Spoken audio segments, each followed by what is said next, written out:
Rabotai, Mishpacha Yekara, chers auditrices, auditeurs, en dépit de la situation que nous vivons actuellement, nous prions naturellement tous, les uns et les autres, pour l'ensemble du peuple d'Israël, en priorité nos Hayalim, avec en espérant que tous ceux qui étudient la Torah et qui écoutent certains shiurim aussi vont participer à faire en sorte qu'Akadosh Baruch Hu, Kivyachol, se réveille et nous fasse sortir de cette période vraiment amère. D'ailleurs, certains appellent la période que nous vivons actuellement le mois de Mar Heshvan, nachon? Moi, je l'appelle Heshvan. Et certains, ils traduisent très mal, ils disent Mar, comme si c'était un mois qui était amer. Pas du tout. En vérité, le mot Mar en hébreu, biblique, veut dire une goutte d'eau. Les nations sont comme une goutte d'eau, on s'en fout, qui sort d'un seau d'eau. Nachon? Le mot Mar, ça veut dire une goutte d'eau. D'accord?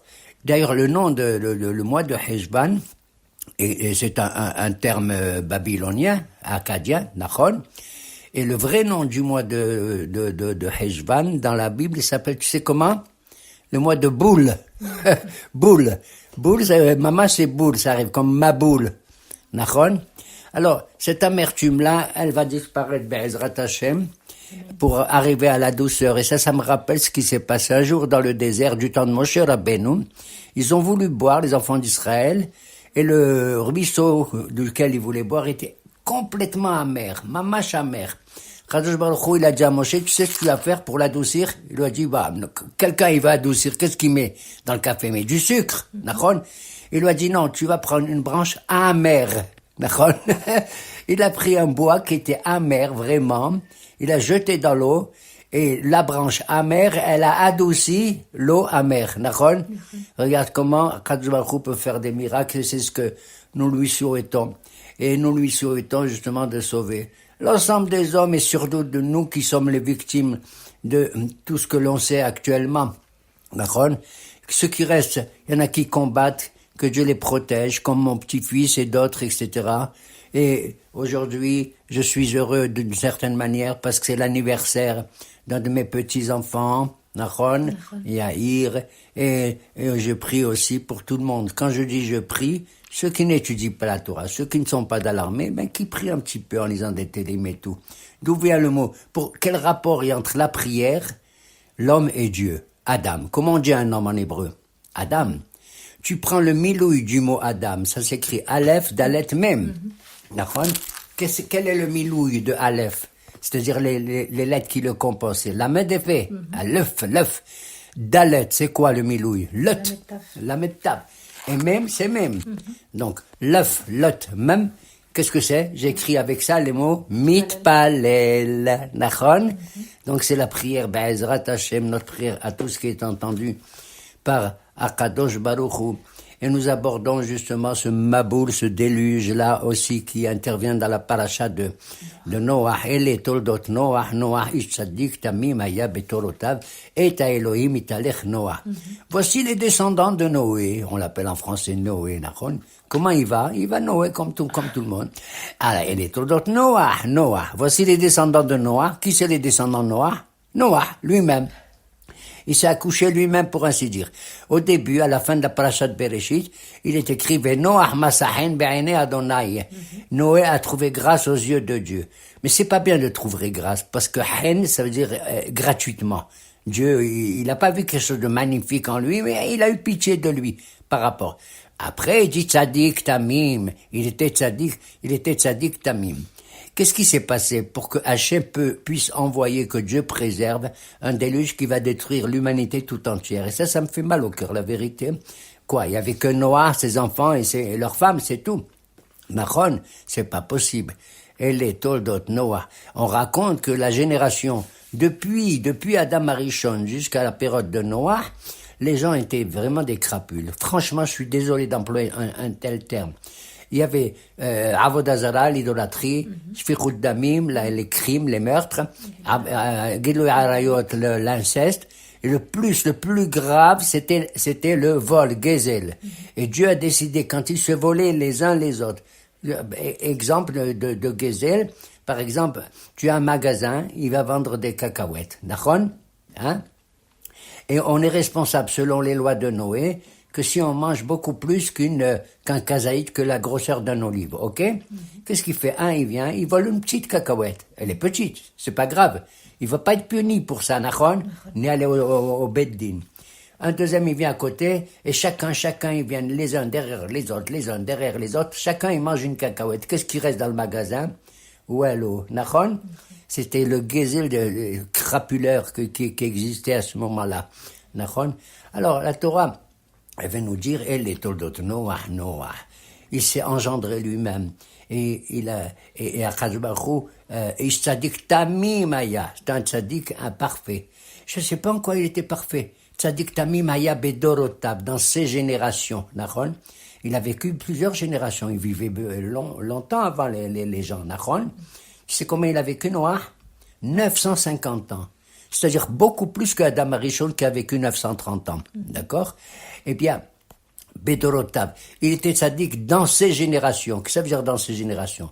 Et les rabbins, ils se contredisent les uns contre les autres. Les uns, ils disent, il était tzaddik dans sa génération. Il y en a qui disent l'ishvah, il y en a qui disent l'ignaï. Il y en a qui disent, waouh, s'il était tzaddik au milieu des crapules, à plus forte raison, s'il avait vécu du temps d'Abraham Avinu, il aurait été encore un grand tzaddik, plus grand. Parce qu'il va être soumis à l'influence de qui? D'Abraham, bien sûr. Et d'autres, ils disent l'ignaï, pas du tout. Il était tzaddik par rapport à sa génération. Mais s'il avait vécu du temps d'Abraham, Chlet, Umded, il aurait été même pas considéré. Hayab et Dorotav, selon ses générations. Et à Elohim, italech Noah, est-ce que c'était un homme, quand Dieu lui annonce qu'il va envoyer le déluge pour détruire? Qu'est-ce que tu aurais fait, toi, à sa place? Qu'est-ce que tu aurais fait? Moi, s'il m'avait annoncé à moi ça, je serais sorti dans la rue, j'aurais crié, informé tout le monde. Mesdames et messieurs, attention, on va disparaître tous, c'est pas possible et tout. Faites tes chouvas. Est-ce que tu as vu dans la paracha que Noah, il parle aux gens? Pas du tout. Il ouvre pas sa bouche. Et c'est ça qui m'énerve. Contrairement à Abraham, qu'est-ce qu'il a fait? Il a fait des prières en parlant très durement à Kadosh Baruch Hu pour sauver qui? Sodome et Gomorre. Deux villes affreuses. Deux villes crapules, pour ainsi dire.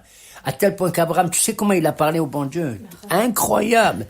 Il lui a dit, Hashofet kol haaretz lo ya'aseh mishpat.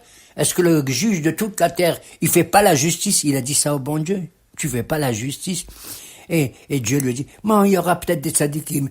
Abraham dit, il y en aura 50. S'il y a 50, je fais pas. Il y aura 45. Jusqu'au chiffre 10, il s'est arrêté, Abraham. Nahon? Mais on voit que Noah, elle est au D'ailleurs,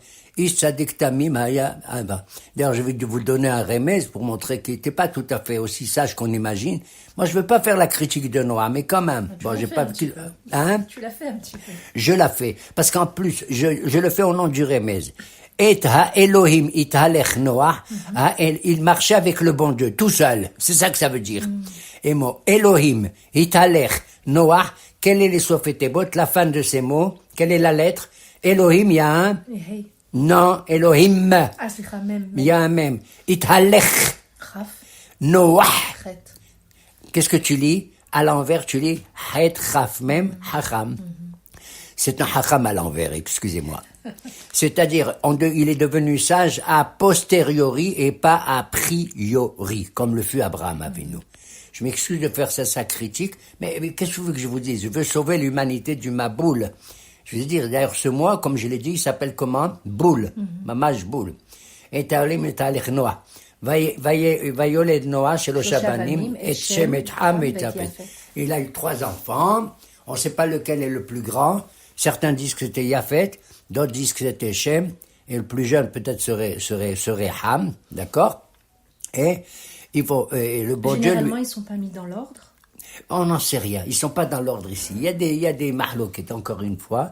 On ne sait pas si c'est Japhet, qui est le plus grand, ou Shem. On ne sait pas. Parce qu'à un certain moment, dans un passage qui a écrit Yefet Ahiv Agadol, son grand frère. Je n'en sais rien.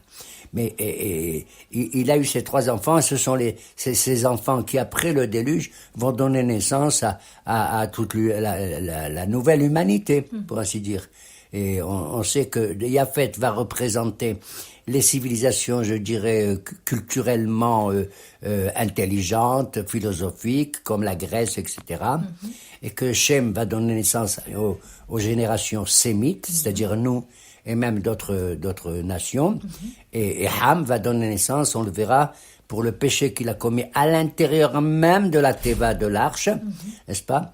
Parce que Akadosh Baruch Hu va leur demander d'entrer, il va demander à Noah de construire une arche. Combien de temps il a mis une arche, c'est-à-dire un énorme bateau? Étant donné que le bateau doit surmonter les flots de l'eau terrible, d'une averse incroyable qui va durer 40 jours et 40 nuits, mais une averse incroyable qui va noyer le monde et tuer tout ce qu'il y a sur terre. À tel point que les animaux d'eux-mêmes, ils sont rentrés dans l'arche que Noé va construire. Il a mis 120 ans pour construire. Apparemment, on dit qu'il a construit seul. Je sais pas, peut-être ses enfants l'ont aidé et tout. Mais une arche impressionnante, Nachon. D'ailleurs, la paracha va donner les dimensions de cette arche. Est-ce que vous connaissez les dimensions? Le texte va le dire. Tu vas me faire une arche, dit le bon Dieu à Noé. Shlosh meot ama, 300 coudées de longueur, Hamishim ama rohav, 50 coudées de large, mais Shloshim ama, comme atteint la hauteur de Shloshim ama. C'est-à-dire, en gros, si on considère les amot comme de nos jours, une ama c'est 80 centimètres. D'accord? Mais d'après certains disent c'est pas possible qu'il ait fait elle était grande, à peu près 250 mètres de long, à peu près, je coupe en deux, hein, de 25 mètres de large et de 15 mètres de haut, avec 3 étages, d'accord? L'étage inférieur où il va mettre de la nourriture pendant 1 an, lui dit le bon Dieu, et le deuxième étage, il va mettre les animaux. Et le troisième étage, il va inviter lui, Noé, avec ses enfants, plus certains animaux merveilleux, comme par exemple la colombe. D'accord? Eh bien, pour d'autres, disent c'est pas possible. L'arche devait être beaucoup plus grande que ça pour pouvoir accueillir les éléphants et les dragons et tout ça. D'accord? Certains disent que le dragon ne pouvait pas entrer. Et même que certains disent qu'il y avait un géant dans l'humanité qui a été sauvé de lui-même, c'est Og, Melech HaBashal. Et il marchait, il était tellement grand que sa tête était au-dessus de l'eau qui dépassait les montagnes de 15 amas, de 8 mètres à peu près de hauteur. D'accord? Et Noé construit ça et finalement... Et pendant 120 ans, et il attend, il rentre pas, le bon Dieu, il lui ferme la porte. Allez, rentre, Bo et la Teva, rentre toi et ta femme et tes enfants et leurs femmes, d'accord? Il rentre à l'intérieur de la Teva, et pendant combien de temps ils vont rester dans le Maboul? 40 jours et 40 nuits qui tombent, Nachon? Mais ils sont restés à l'intérieur parce que l'eau n'était pas partie. Elle a tout effacé. Tu sais combien de temps? À quel moment le déluge est tombé, comme le mois de Cheshvan, comme maintenant? Le 17 Cheshvan. Et ils sont restés enfermés dans l'arche pendant 1 an. Et ils sont ressortis de l'arche, tu sais quand? L'année d'après, le 27 Cheshvan. Donc 1 an solaire, exactement 365 jours, à tel point qu'il voulait même pas sortir, il avait peur. Noé, jusqu'à ce que Dieu lui dise Tsemina Teva, vous connaissez la chanson, Tsemina Teva, etc. Voilà. Et donc, à l'intérieur de l'arche, pendant cette période-là, les astres ne fonctionnaient plus. Tu sais, le bélier, les astres, le soleil, la lune ne fonctionnaient, tout était sombre. Tout était sombre.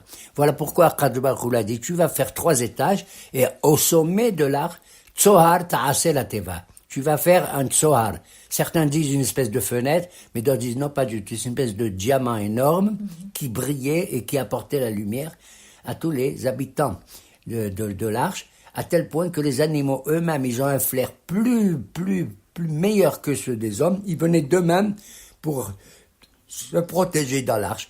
Et de manière incroyable, cette couple d'animaux qui étaient purs, Théorim, ils rentraient, et 2 couples d'animaux qui étaient Tmeim qui rentraient. De telle sorte que après, en sortant, on puisse assurer une nouvelle génération. Nachon.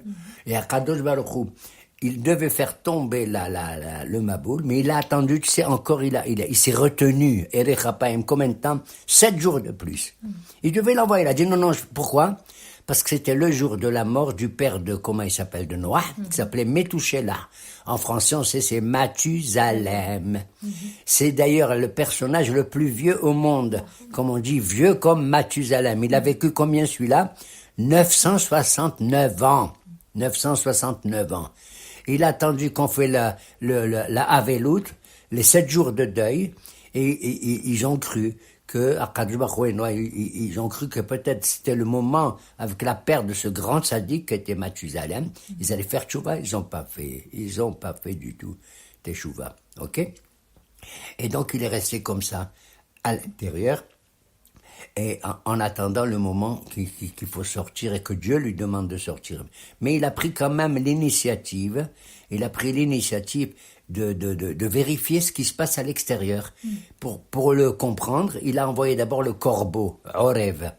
Il lui dit, corbeau, tu vas aller voir et tu me dis si vraiment dans la terre, tout est calme, ça y est, l'eau elle est partie et tout.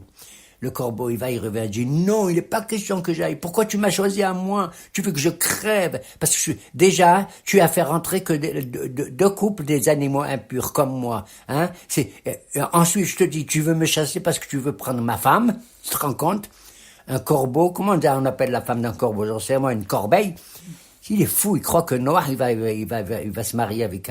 Il a sa femme, il n'a pas besoin. D'ailleurs, il était interdit, comme a dit la paracha, à Noah, à tous les couples qui étaient là-bas, de s'accoupler, de vivre ensemble.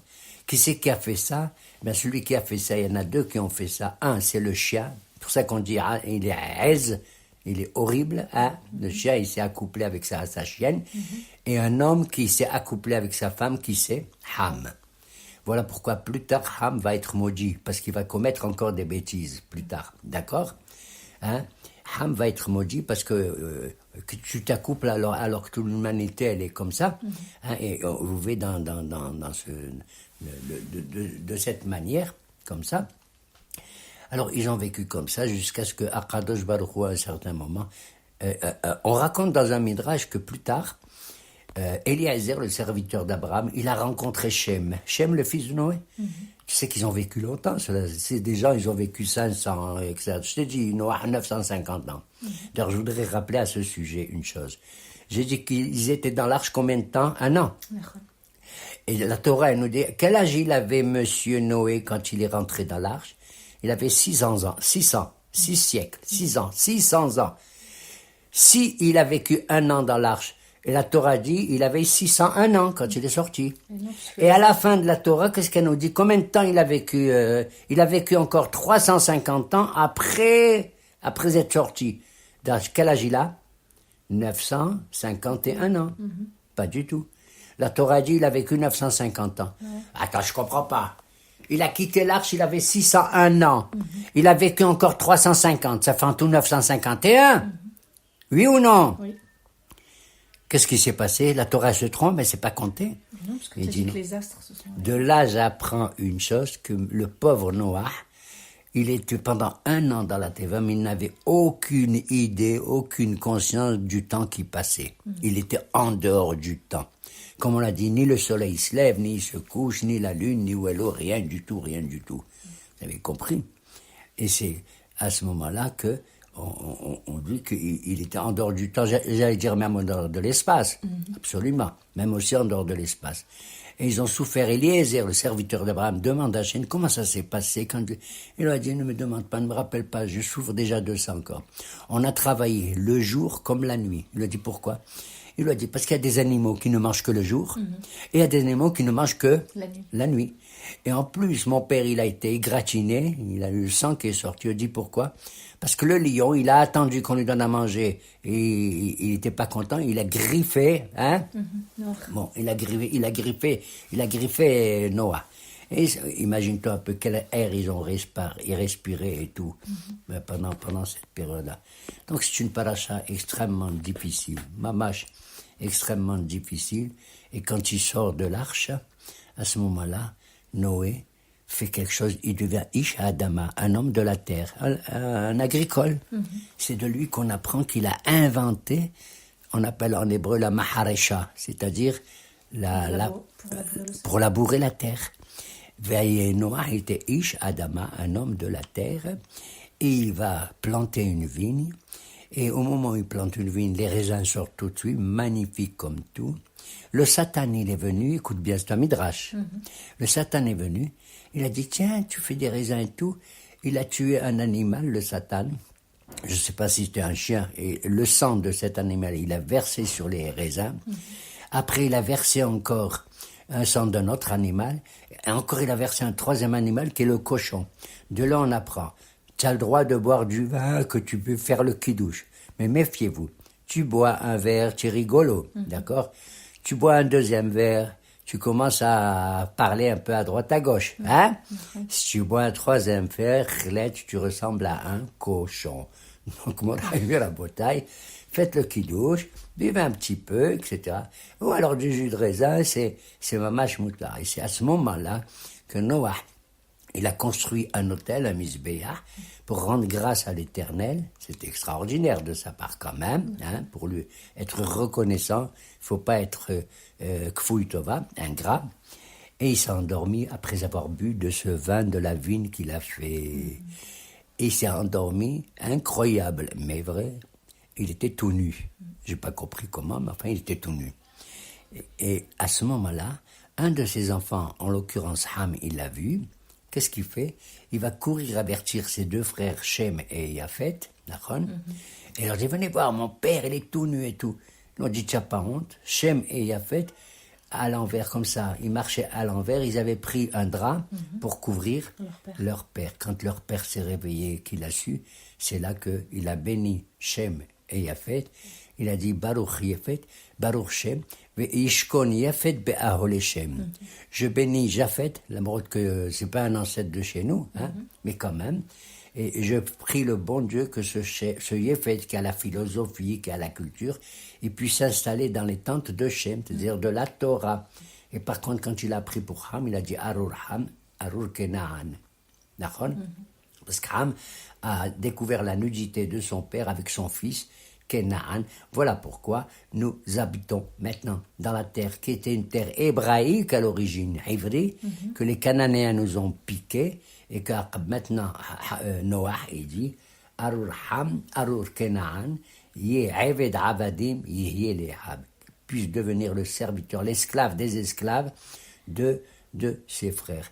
Et Ratson, nous habitons maintenant ici dans la terre qui s'appelait Kenaan, qui est la soumission, soi-disant, Nachon, et nous allons en continuer à la fortifier, continuer à la développer au niveau spirituel, intellectuel, moral, agricole, etc.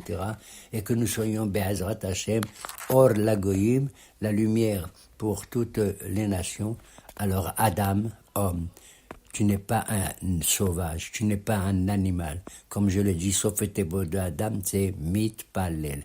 Prions à Kadosh Baruch Hu pour que cette période qui est amère puisse devenir douce et que Kadosh Baruch Hu pardonne tous les péchés qu'on a pu commettre ces derniers temps dans la désunion au sein du peuple, à gauche, à droite, au milieu, en haut, en bas, etc. Et devant les dangers, nous puissions nous réunir pour vivre à maintenant une période douce et non pas amère. Shalom uvracha.